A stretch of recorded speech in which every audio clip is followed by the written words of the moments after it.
Dans cette vidéo, vous allez faire la rencontre de Lily Plume, l'auteur du livre « Et si on partait vivre au Brésil, ma chérie ?» Pour cette occasion, je vous emmène avec moi au salon du livre de Meximieux. Je suis Lucille du site passionsamba.fr et si vous êtes nouveau sur cette chaîne, je vous invite à cliquer sur la cloche pour vous abonner et recevoir une notification à chaque fois que je publie une nouvelle vidéo. Me voilà en présence de Lily Plume. Bonjour.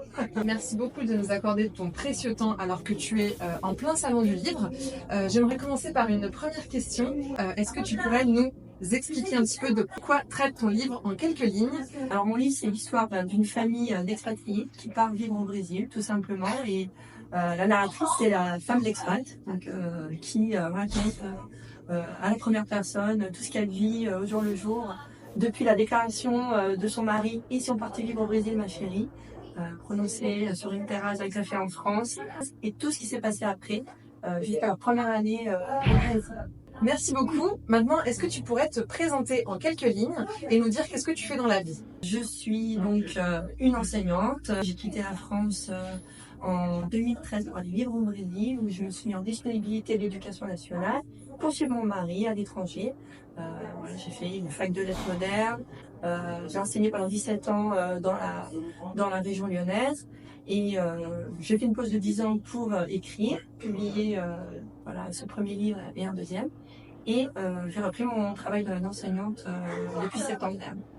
Comment t'est venue l'idée, l'envie d'écrire ce livre? En partant à l'étranger, créer un blog avec un pseudo, en fait, voilà, Lily Plume, et je racontais nos aventures à ma famille et aux amis, puisque j'aime bien raconter. J'ai fait 10 ans de théâtre d'improvisation où on racontait sur scène tous les soirs, et j'ai fait, comme je l'ai dit, des études de lettres modernes où j'aime bien écrire. Après, j'ai eu cette opportunité en expatriation parce que je ne travaillais plus. Je me suis mise à écrire de plus en plus jusqu'à ce que ça devienne un livre. Donc ça a commencé avec un blog. C'est ça, un blog où de plus en plus d'abonnés me réclamaient la suite des aventures de notre famille. Alors je ne les connaissais pas et je me suis dit, ça suscite l'intérêt, donc pourquoi pas rédiger entièrement nos aventures et écrire un livre.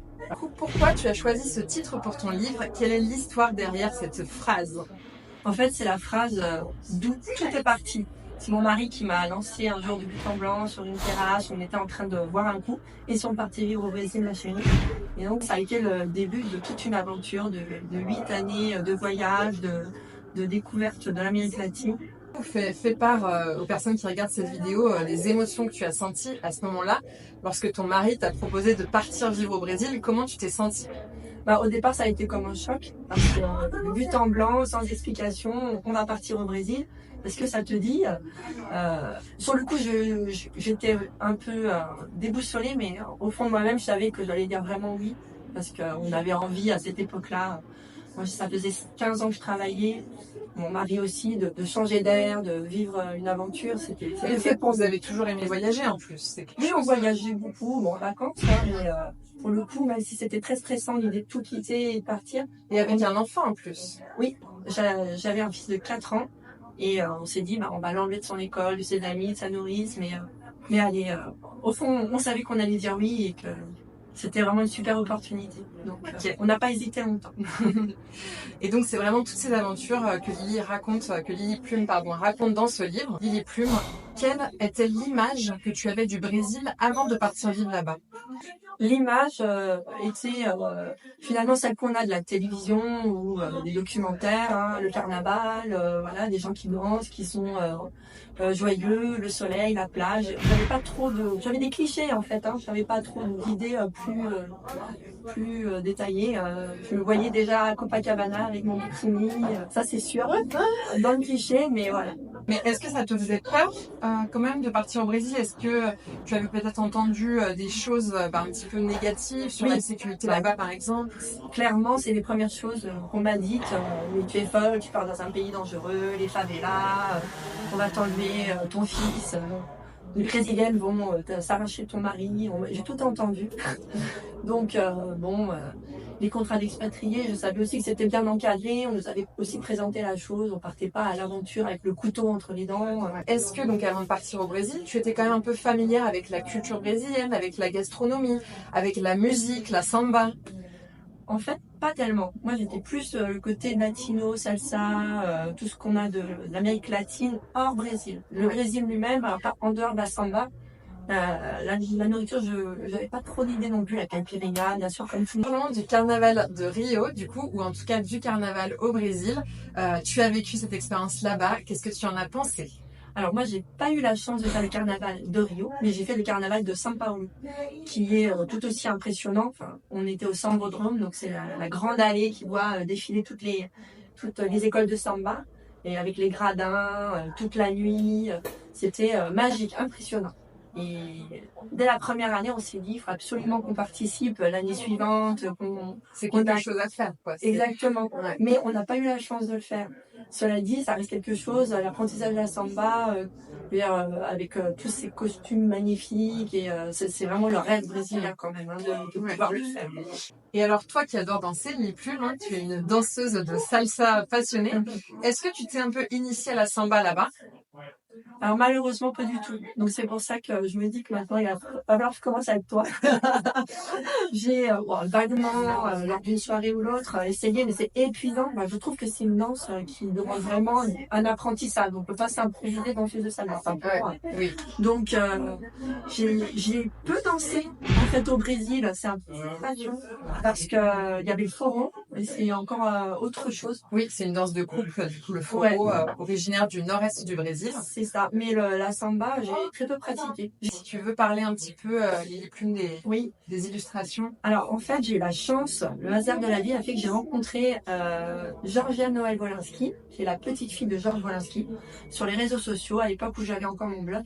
Alors si les personnes qui regardent la vidéo ne savent pas qui est ce monsieur, est-ce que tu peux nous expliquer? C'est une caricaturiste de Charlie Hebdo, qui malheureusement est décédée dans les attentats par Charlie Hebdo. Et sa petite fille, sa première petite fille, donc, qui porte son nom, partait vivre au Brésil aussi. Et bon, du coup, elle m'a contactée en disant, si un jour il y a un livre qui est publié, je veux bien l'illustrer.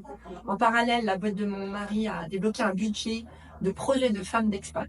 Donc j'ai bénéficié d'une petite aide pour pouvoir financer toutes les illustrations.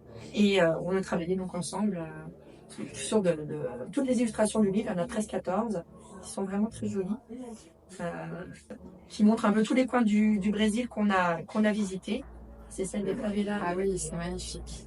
Les favelas de Rio avec un garçon qui a un t-shirt de Neymar. Et est-ce que tu peux nous dire du coup comment se présente le hasard a fait qu'on est arrivé le 1er janvier 2014. Donc, même si c'est un récit de voyage légèrement romancé, ça c'est vrai. C'est-à-dire qu'on a découvert la première année brésilienne de janvier à décembre. Donc, ça se suit au fil des mois et on découvre toutes les fêtes brésiliennes, les fêtes unis en juin. On a fait la Coupe du Monde 2014 en juillet aussi dans le stade. Ça nous a fait voyager.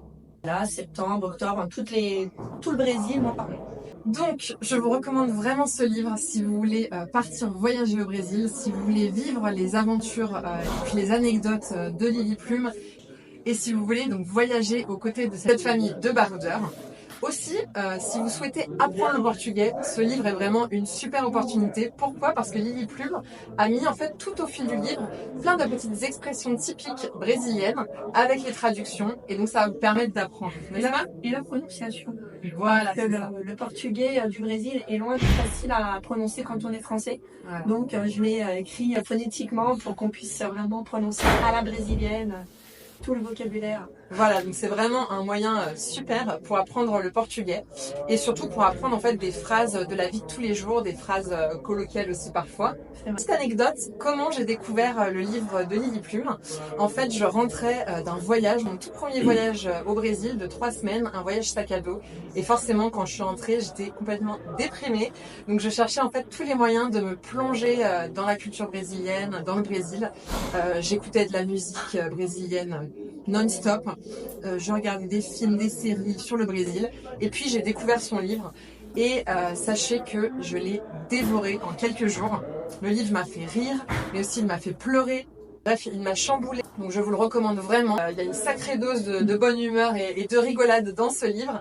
Et est-ce que tu pourrais nous raconter, je pense que c'est l'anecdote qui m'a fait le plus rire aux larmes, mais vraiment rire aux larmes. Est-ce que tu pourrais nous raconter du coup l'anecdote du Eu vou chorar? Ah oui, oui, parce qu'en fait, j'avais une professeure de portugais, Thaïs, qui m'expliquait un peu toutes les manières de s'en sortir au Brésil. Et donc, elle me disait, quand tu es dans une situation où tout est bloqué, où tu as affaire à quelqu'un qui ne t'écoute plus, où tu es dans une difficulté, il faut que tu dises, et où chorar, ça veut dire, je vais pleurer.